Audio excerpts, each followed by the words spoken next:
Med. I'm happy to address the House as Minister for Housing and Planning. And housing and planning has always been two critical areas of public policy in Ireland. But their importance has never been greater than it is now, facing as we do the greatest challenges we've had to face as an independent state.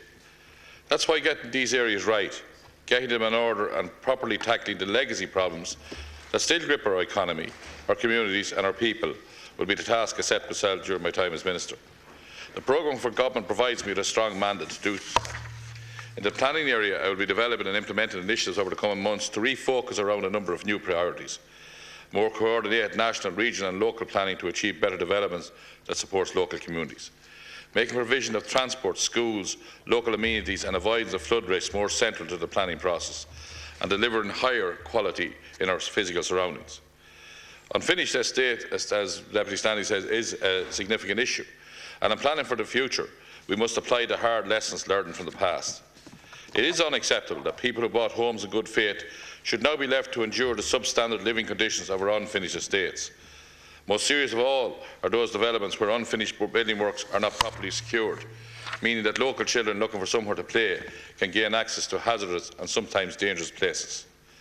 The Government has a strong resolve to deal coherently with unfinished estates.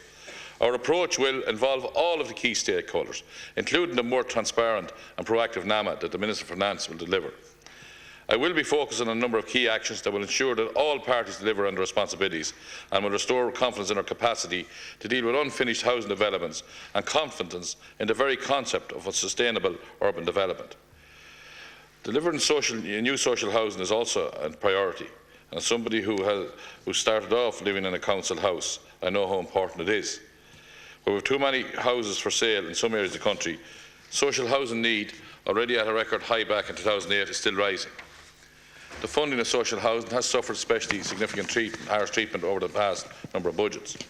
We must now, as a matter of urgency, develop new approaches to the funding and delivery of social housing. This will see a greater focus on delivering permanent new social housing stock while reducing long-term dependence on rent supplement. I want to reinvigorate local authorities, but I also want to see the voluntary and cooperative housing sector become a more equal partner. I recognise that if I am, as Minister, to demand more of the sector, I must provide it with the proper support framework. The proper regulation of the social housing sector as a whole will therefore be a key focus in the years ahead.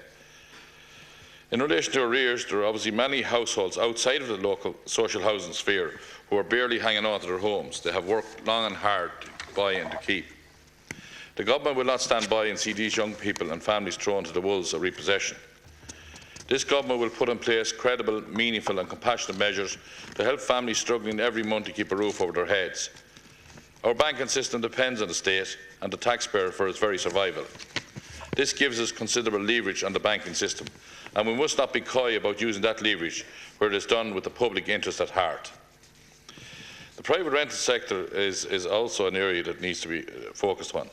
While the builders and the banks partied and peddled an obsession with home ownership, the private rental sector was left in the halfpenny place. We now see where the obsession with home ownership has left us. We now see that what happens when buying a house becomes about investment and yield rather than heart and home. This Government must shift that focus. We'll ensure that mortgage lending is done prudently and soundly in the future. We will deliver choices across tenures and make the rented sector a stable and attractive housing option for all. As part of that, one of my immediate objectives will be to address illegal retention of deposits by some landlords. Long-term homelessness cannot be tolerated in the Ireland of today, and it is our intention to end same. Nor can we, nor should we, or will we tolerate the need for anyone to sleep rough. The programme for government sets out a range of new initiatives to be brought forward to alleviate homelessness where it has occurred and prevent its further occurrence. In conclusion, there are significant issues that arose at the heart of our banking system, giving rise to legacy problems in the housing and planning sectors that are critical patients at the heart of our struggling economy. The patients include half-built unwanted houses, completed but unsold houses, young families crippled by arrears and trapped by negative equity, and a private rental sector that has been largely ignored in favour of a slavish devotion to home ownership at all costs. There are enemies, but some of the medicine will be tough. Difficult decisions will need to be taken, but I pledge to this House and beyond that those decisions will be taken fairly and in the best interest of the many, not the privileged few. Thank you, Minister. Deputy Chair.